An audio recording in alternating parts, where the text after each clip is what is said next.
ఇప్పుడు దామగుండం గురించి కూడా ఒక పాట రాసినట్టుంది. మీరు అప్పుడు ఉన్నట్టుంది. దాని గురించి కూడా ఒక పాట రాసిర్రు. సో, తరతరాలుగా ఇట్లా మీలాంటోళ్ళు మీ సీనియర్లు పాటలు పాడుకుంటూ వస్తూనే ఉన్నారు. కానీ మార్పు ఎక్కడ కనపడట్లేదు. అందరూ ప్రభుత్వాన్ని ప్రశ్నిస్తున్నారు, పాటలు రాస్తున్నారు, పాడుతున్నారు. మార్పు మాత్రం కనిపించట్లేదు. పాటలు మాత్రం వస్తున్నాయి. చలనం లేదు కదా! ప్రజాస్వామ్య దేశము లోపట ఇదే 1000 కాళ్ళ జర్రి. 1000 కాళ్ళు నడిస్తేనే ఈ జర్రి ముంగటికి పోతుంది. ఎందుకు ఆ మాట మాట్లాడుతున్నామంటే, ప్రజాస్వామ్యం అనేది ఒక ఇన్ఫినిటీ లాంటిది. ప్రతి చోట ప్రతి విషయాన్ని చాలా లోతుగా డెమోక్రసీగా ఆలోచించి చేయాల్సినటువంటి పరిస్థితి. పాట ద్వారా ఒక చైతన్యం తీసుకొని రావడం అనేది సాధ్యమవుతుంది. మార్పు అనేది దాని తర్వాత సిస్టమ్ ఏదైతే ఉంటుందో దాని పని. పాట ద్వారా ఒక చైతన్య శక్తి పుట్టింది. ఈ చైతన్య శక్తిని భౌతిక శక్తిగా, ఒక రాజకీయ శక్తిగా మార్చేటటువంటి వ్యవస్థ అనేది ఉండాలి. తెలంగాణ ఉద్యమం అక్కడి నుంచి వచ్చింది కదా. తెలంగాణ ఉద్యమాన్ని అనేక మంది వాళ్ళ భుజాల మీద మోసుకుంటూ వస్తున్నటువంటి క్రమం లోపట అనేక మంది మేధావులు ఏం చేసిరు, ఈ ఉద్యమం అనేది ప్రజలు చేయాలి, ప్రజల ద్వారా ఈ ఉద్యమం జరుగుతూనే అప్పుడు దీనికి ఫలితం అనేది వస్తుంది అని చెప్పి ఆలోచించినప్పుడు, అప్పుడు మేధావుల నుండి అది విద్యార్థుల నుండి మెయిన్గా గద్దరన్న లాంటి వాళ్ళు తెలంగాణ ఉద్యమాన్ని భుజం మీద మోసినప్పుడు, ఆ గద్దరన్న రాసినటువంటి అమ్మా తెలంగాణమా కలికే కలగాణమా అమ్మ నీకు వందనాలమ్ము కమ్మని ప్రేమ నీదమ్ము ఎట్టొల్లా మట్టి చిప్పవో గాయిదోల్లా గాండ్రగొడ్డలివి అమ్మా తెలంగాణమా ఆకలికే కలగాణమా అమ్మా తెలంగాణమా ఆకలికే కలగాణమా. ఇది రాసి పాడినాక నెల రోజులకే గద్దరన్న మీద దాడి జరిగింది. అవును. ఎందుకు జరిగింది? పాట ద్వారా ప్రజలు చైతన్యం అవుతారు, ప్రభుత్వాన్ని ప్రశ్నించడం, చైతన్యం అయినరు. పాట విని ఏడ్చినటువంటి పండితుల దగ్గర నుంచి పామరుని వరకు ఏడ్చిరు ఆ పాట. అది చైతన్యం పుట్టించింది పాట. ఈ చైతన్య శక్తిని భౌతిక శక్తిగా, రాజకీయ శక్తిగా మార్చాల్సినటువంటి బాధ్యత మేము మేధావులము, మేము రాజకీయ నాయకులము, మేము పార్టీలు పెట్టినము, మేము బహుజన రాజ్యం తీసుకొస్తాము, మేము ఇంకేదో రాజ్యం తీసుకొస్తామని చెప్పి ప్రగల్భాలు పలికేటటువంటి నాయకుల చేతిలోపట ఆ బాధ్యత ఉంటుంది. అది నెరవేర్చవలసింది వాళ్ళు. ఓకే. పాటలు మాత్రం బరాబర్ పాడతాం. ఇప్పుడు కాదు, ఈ పాత నీరు పోతుంది, కొత్త నీరు వస్తుంది, మాలాంటి వాళ్ళు వస్తారు పోతారు. అవును. కాకపోతే మేము పోకుంటా ఒక నది బారుకుంటా పోతా అంటే వ్యవస్థ సస్యశ్యామలం అయికుంటా పోతా ఉంటుంది కదా. సో ఆ సస్యశ్యామలం అయినప్పుడు ఆ పచ్చదనాన్ని రక్షించి దాని నుంచి ఆ పంటను తీసుకోవడం అనేది ఎవరి చేతుల్లో? రైతు చేతులలో ఉంటుంది. ఆ రాజకీయ సేద్యం చేసిన వాళ్ళను ఈ ప్రశ్న అడుగు. ఇప్పుడు దామగుండంకి సంబంధించిన దాని మీద ఒక పాట రాసిరు అనుకుంటా. మీరు రాసిరు, పాడిరా? రాసి పాడి. ఒక్కసారి ఆ పాట కూడా. దామగుండము అంతే అన్న. ఇప్పుడు అన్ని ఇక్కడ ప్రభుత్వాలు చేసేది ఏంటంటే, మన మంచిగా ఉన్నటువంటి మనిషి గుండె తీసి శవానికి పెట్టే ప్రయత్నం చేస్తాయి ప్రభుత్వాలు వాళ్ళ స్వలాభం కోసం. ఓకే. దామగుండం అనే ప్రాంతం అనేది హైదరాబాద్కు లంగ్స్ ఆఫ్ హైదరాబాద్ దామగుండం. ఆ ప్రాంతం లోపల ఒక మంచి బయోడైవర్సిటీ ఉంది, ఈకోసిస్టమ్ ఉన్నది. అది గడ్డి నేల, అది రాక్ ల్యాండ్, ఎర్ర రాతి నేలలు.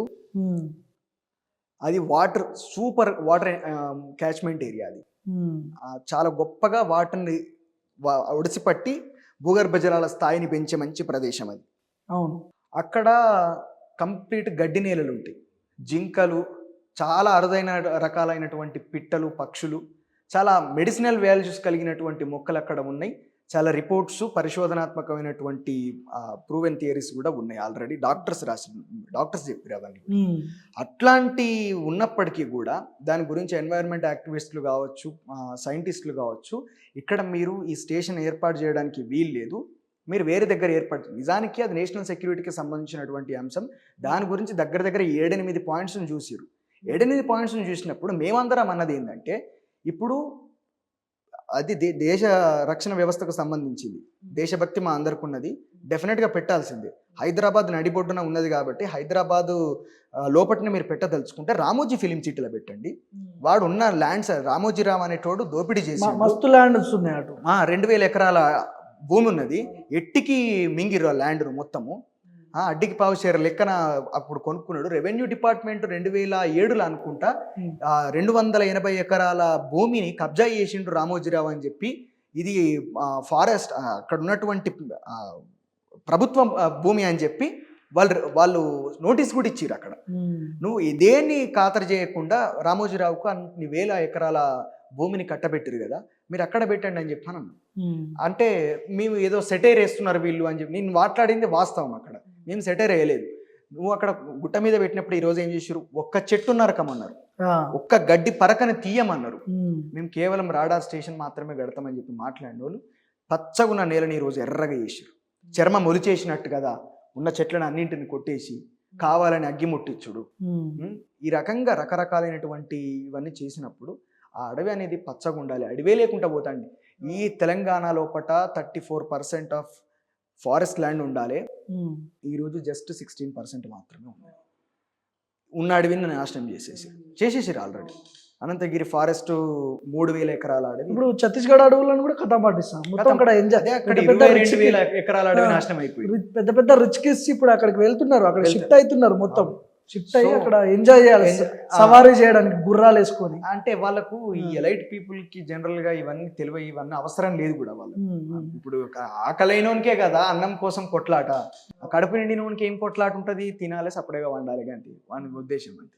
సో దామగుండం సందర్భం లోపట రగులుతున్నది దామగుండము రా తమ్ముడా రారా, కదలనున్నది మరో ఉద్యమం లే చెల్లెలా లేరా, రగులుతున్నది దామగుండము రా తమ్ముడా రారా, కదలనున్నది మరో ఉద్యమం లే చెల్లెలా లేరా, భద్రత ముసుగులో బంగారు భూమిని చెరబడుతున్నారు, పొగబెడుతున్నారు, భూమిని నమ్మే రైతుకు లేని భద్రత భావి తరాల కొద్దు, ఈ అడవి దొంగలను అడ్డుకునేందుకు మరలబడదాము లేరా, పోరు కొత్తగా దన్న ముచ్చట మల్ల చెబుదాము రారా, రగులుతున్నది దామగుండము రా తమ్ముడా రారా, కదలనున్నది మరో ఉద్యమం లే చెల్లెలా లేరా.